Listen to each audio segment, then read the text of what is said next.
Cornelius, seorang perwira pasukan yang disebut pasukan Italia. Kisah Rasul 10. Kisah Rasul 10. Ini kisah tentang seorang perwira namanya Cornelius. Ayat 2. Ia saleh, ia serta seisi rumahnya takut akan Tuhan, dan ia memberi banyak sedekah kepada umat Yahudi dan senantiasa berdoa kepada Allah. Jadi ayat 2 dulu kembali. Ada satu kisah di Alkitab yang menceritakan tentang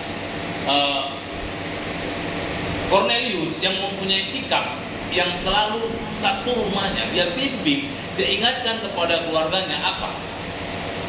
Itu takut akan Tuhan. Baru dia katakan dia juga memberi banyak sedekah. Artinya apa? Dia belajar untuk melakukan firman Tuhan. Firman iman tanpa perbuatan pada hakikatnya. Bukan hanya itu, di ayat terakhirnya dikatakan senantiasa berdoa kepada Allahnya. Coba ayat yang ketiga, Pak.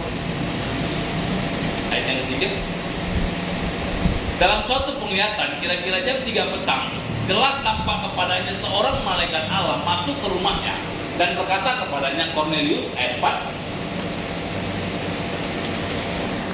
Ia menatap malaikat itu dengan takut dan ia berkata, ada apa Tuhan? Jawab malaikat itu, semua doamu dan sedekahmu telah naik ke hadirat Allah, dan Allah mengingat engkau. Ini yang perlu, ayat 4 aja, Pak. Ini yang perlu kita kejar dan perlu kita pentingkan. Kata penting di sini apa yang utama? Ada dua hal yang kenapa saya katakan Yesus sumber segalanya. Cornelius berkata, semua doamu dan sedekahmu. Tuhan bilang sama Cornelius, Cornelius, doamu sudah kujawab. Dan yang paling saya suka ketika saya baca ayat ini, ayat yang terakhirnya, dan Allah mengingat engkau. Tuhan ingat siapa kita. Bayangkan Bapak Ibu, ketika orang tua kita lupa sama kita, enak gak? Atau keluarga kita lupa dengan kita, melupakan kita, gak enak ya?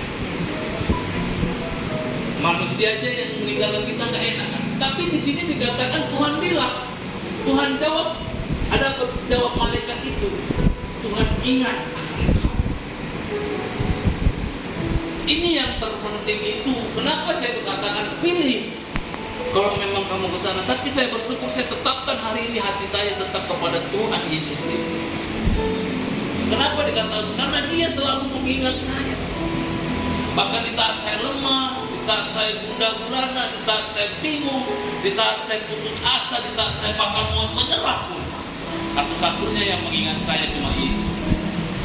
Waktu saya datang ke hadapan Tuhan, Dia nggak mau ingat siapa saya.